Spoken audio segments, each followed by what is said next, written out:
Welcome to the party, guys. Your host, Jordan Robinson, and today we're going to review Jackass Forever, which is the fourth installment of the Jackass movie series. And it stars Johnny Knoxville, Wee Man, Steve-O, and the rest of the cast and crew that we've grown to love over the last 20 years. Jeez, 20 years of stunts and stuff. And honestly, from the last movie, I didn't really like it so much, which is Jackass 3D. And I thought they can't do any more stunts than that. I was wrong. Obviously, this movie is rated R. Listen to this. Listen to what it's rated R for: strong crew material, obviously, dangerous stunts, as expected, graphic nudity.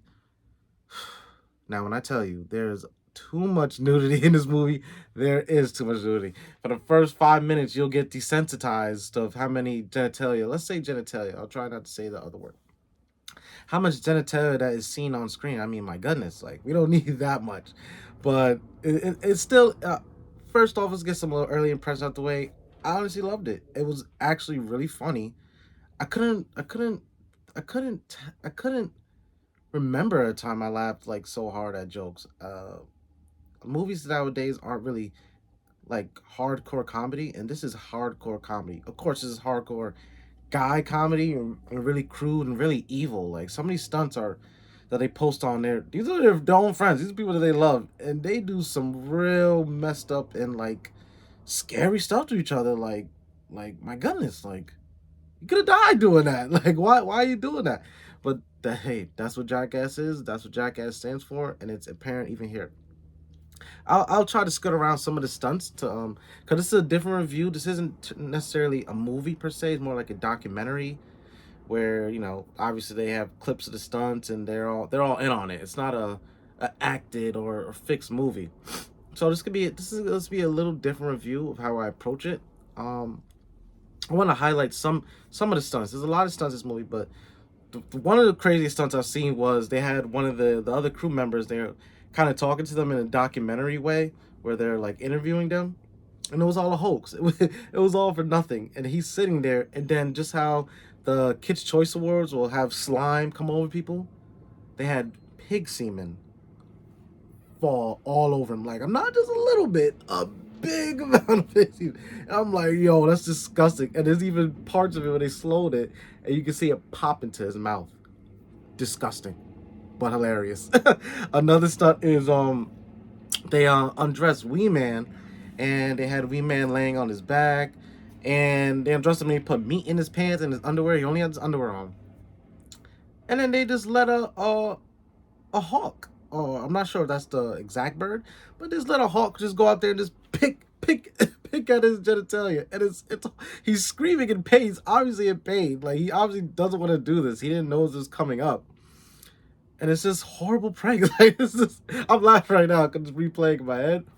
Wow, like I couldn't believe that. Another one is again a lot of genitalia jokes. The whole movie's not genitalia jokes, but a lot of it is.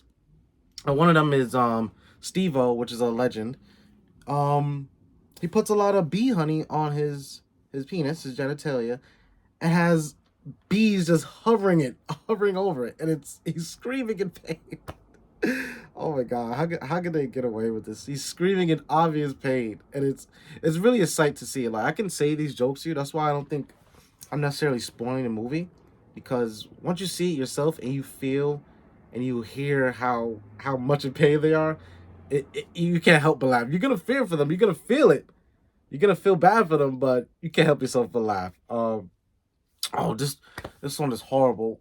I think his name is Aaron, which is where they do most of the jokes on. Where he's always getting caught a joke inside of a joke, where they think they're doing a specific joke, but then it's a joke on him.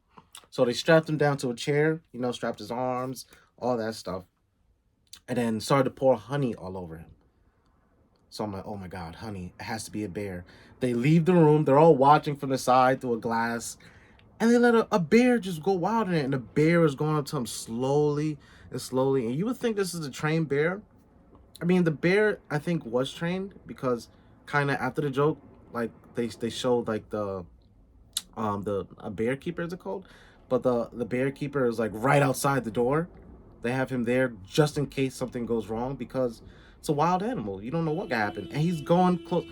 Loud cars outside. Sorry about that, but he's going closer to the bear is going close to him, and he's sniffing his hand and all that stuff, and it's like, yo, at any second this bear could just bite his hand off, and he's terrified, like he's shaking, and he is obviously not want to do the joke. And that's the another part that's funny about it is just the jokes inside the jokes, like the pranks they play against each other that aren't set up, that they aren't prepared for, are some of the best. There's another one like that too, where I'm not gonna tell the jokes, don't worry. But there's another one where they're all stuck in a room. I think three of them is Wee Man, and there's a new guy. They call him Poopy. I don't know why. We'll get to that. But there's Poopy and another guy. I forgot the other guy's name. But they have him in a room where they think they're doing another joke, and then they turn the lights off, and they let them know that, yeah, we let an anaconda, a snake is in there, and it's a pitch black room, so they're freaking out. They don't know what to do. They're running into like obstacles, like they had like pans set up, mouse traps. They're like running into stuff. It's horrible.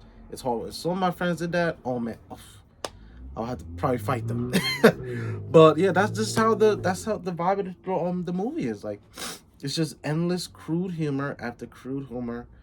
And if you're not into crude humor, this probably isn't a movie for you. If you love Jackass for the last 20 years, this is definitely a movie for you. Like, I'm a Jackass fan. I loved it. I was laughing from beginning to end. Um, yeah, it was great. There are some two slight controversies about the movie, I would say. Not necessarily cons. These aren't cons, by the way. These are just things that came out. Where Johnny Knoxville, he always does a joke on himself where he likes to get hit by the bull, which is where he's always done it. He's done a bunch of times, but this time he flipped like one and a half times and fell right on his head. This was in the trailers, and this even came out as part of the media tour because when he fell on his head, he had brain damage for months, and that really messed him up. So it goes to show you, like, yeah, these are professionals, and these professionals are still getting destroyed. So obviously, do not try this at home. This disclaimer: do not try none of this at home ever, because you will die. Okay, you will get hurt. You will get sick. You never know. You never know what happens. And this is all controlled environment, and these guys are still getting destroyed. It's still in fear.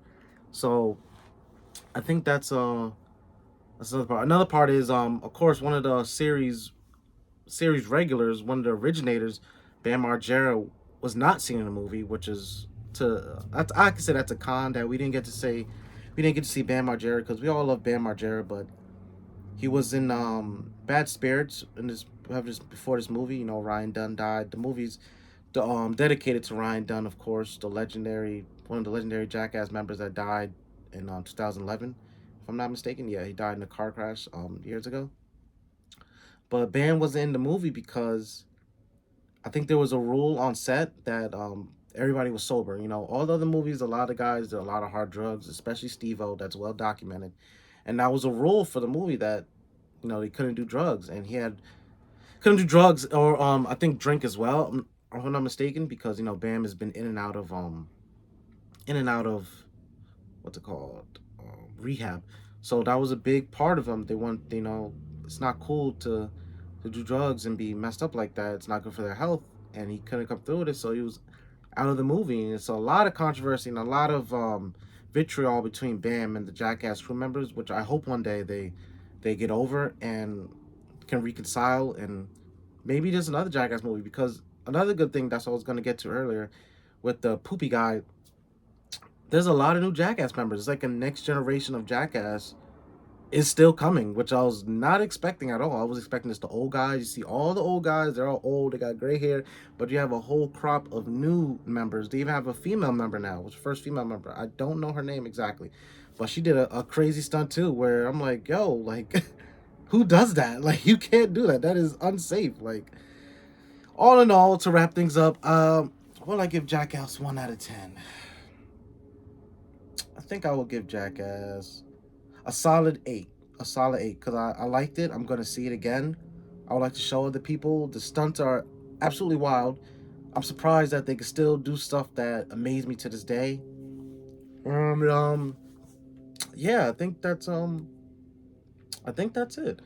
So my next review is going to be on the movie Everything Everywhere All at Once. So stay tuned out for that review. I'm your host, Jordan Robinson. Stay safe out there. See you next time.